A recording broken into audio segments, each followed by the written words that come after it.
Imagine a house where every full moon, a fresh, bloody handprint appears on the door. No one knows who leaves it, and no one dares to touch it. Those who do vanish without a trace. Their screams linger in the air, but their bodies are never found. But one man refused to believe in the curse. He touched the handprint. He laughed at the warnings. And that night, something knocked on his door. By morning, he was gone.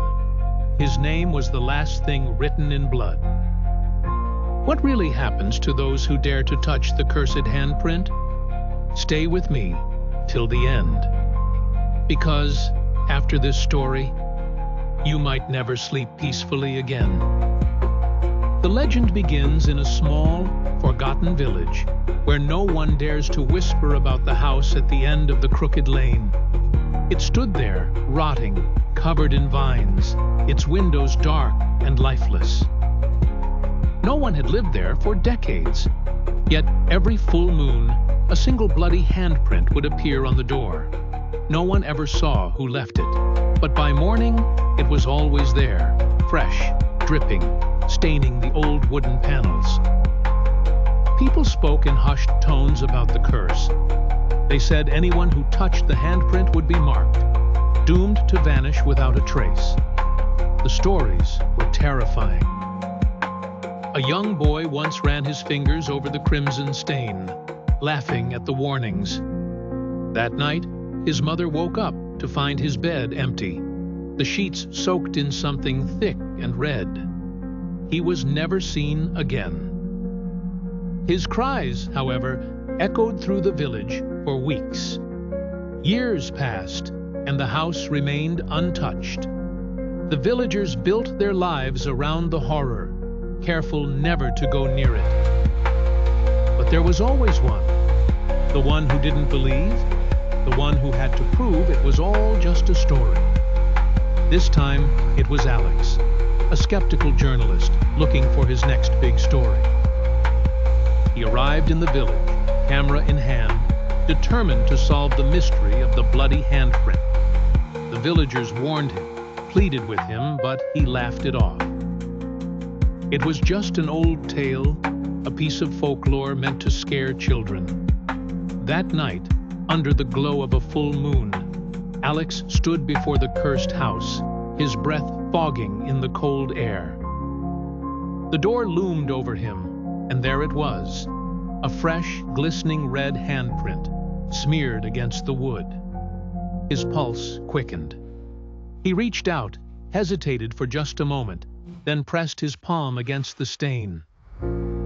It was warm, wet. The scent of iron filled his nostrils. A gust of wind howled through the empty street. The village lights flickered. Somewhere, deep inside the house, a floorboard creaked.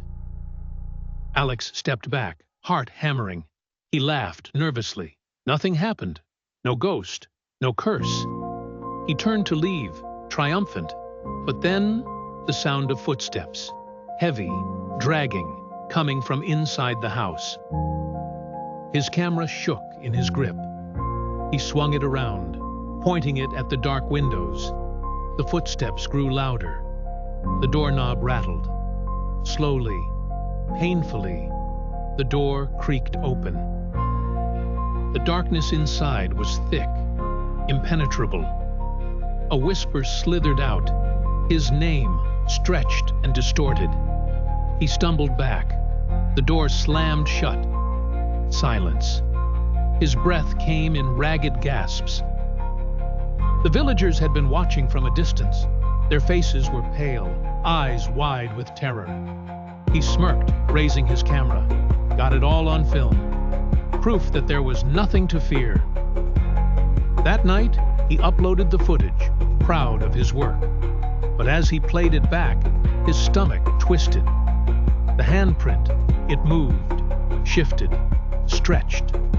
He rewound, watched again. The moment his hand touched the stain, a shadow appeared behind him. A shape, a figure, something tall, its limbs too long. its head tilted at an unnatural angle. His reflection in the camera screen distorted, his face warping, twisting into something unrecognizable. Then, the video glitched.